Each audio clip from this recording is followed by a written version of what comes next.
নমস্কার বন্ধুরা, টিএসপি কুকিংয়ে সকলকে শুভেচ্ছা জানাই। আপনারা নিশ্চয়ই খুব ভালো আছেন আর আমিও খুব ভালো আছি। আর আজকে রেসিপি আচারি বেগুন। আজকে আমি আপনাদেরকে নিরামিষ আচারি বেগুন বানিয়ে দেখাবো। আপনারা প্রথম থেকে শেষ পর্যন্ত পুরো ভিডিওটা দেখবেন প্লিজ।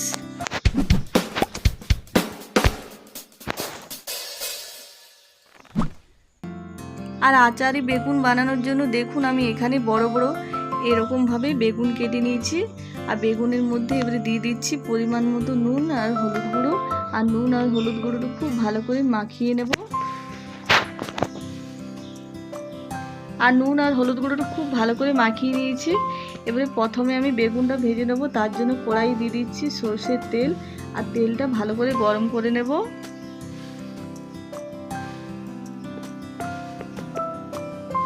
আর তেলটা খুব ভালো করে গরম করে নিয়েছি। এবারে বেগুনটা ভেজে নেব। সব বেগুনটা একবারে ভাজবো না, আমি বেগুনটা দুবারে ভেজে নেব।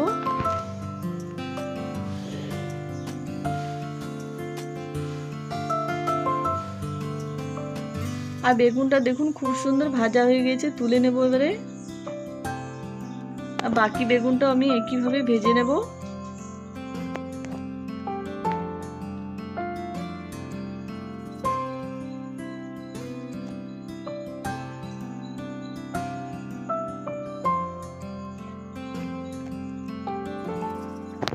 আর এই বেগুনটাও ভাজা হয়ে গেল, আমি তুলে নিচ্ছি। আর দেখুন সব বেগুন ভাজা হয়ে গেল। আর এবারে বেগুন ভাজা তেলের মধ্যে আমি দিয়ে দিলাম গোটা জিরে। আর এবারে দিয়ে দিচ্ছি টমেটো কুচি।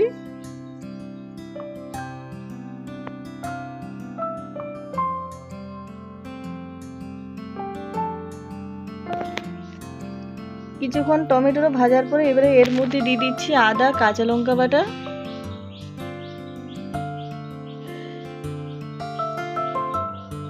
দিয়ে দিচ্ছি জিরে ধনের গুঁড়ো 1 চামচ মতো।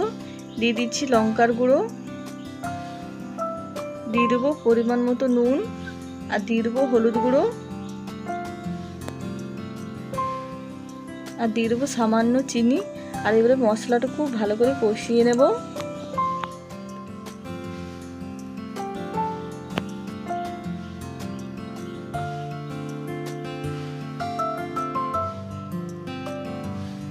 কিছুক্ষণ মশলাটা কষানোর পর এবারে দিয়ে দিচ্ছি এর মধ্যে আচার।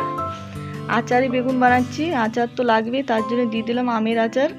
আপনাদের কাছে যদি আমের আচার না থাকে, মিক্স আচার থাকে, সেটাও দিতে পারেন। আর আচারটা দিয়ে আরও কিছুক্ষণ মশলাটা কষিয়ে নেব। আর মশলাটা দেখুন খুব সুন্দর কষানো হয়ে গেছে। এবারে এর মধ্যে দিয়ে দিচ্ছি জল।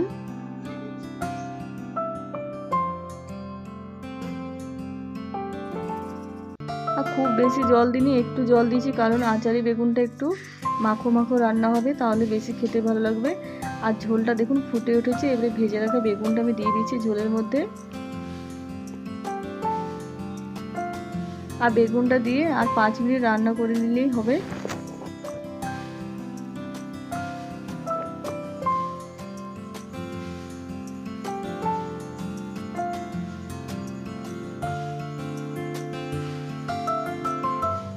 আর বেগুনটা আমি 5 মিনিট রান্না করে নিয়েছি ঝোলের মধ্যে। বেগুনটা খুব সুন্দর সেদ্ধ হয়ে গেছে। এবারে আমি নামিয়ে নেব। আর দেখুন আচারি বেগুন হয়ে গেল। আর আপনারাও এরকমভাবে আচারি বেগুন রান্না করে খাবেন। এটা ভাত, রুটি কিংবা খিচুড়ির সঙ্গে খেতে পারেন, খেতে খুবই ভালো লাগে। সত্যি কথা বলতে এটা আমি খিচুড়ির সঙ্গে খাওয়ার জন্য বানিয়েছিলাম। আপনারাও এইভাবে বানিয়ে খাবেন, খেতে দারুণ লাগে। আর আজকের ভিডিওটা পছন্দ হলে লাইক, শেয়ার, কমেন্ট করবেন। আমার চ্যানেলটা সাবস্ক্রাইব করবেন, পাশে রাখবেন। আর দেখুন দেখতে কত সুন্দর হয়েছে, খেতেও খুবই ভালো হয়েছিল।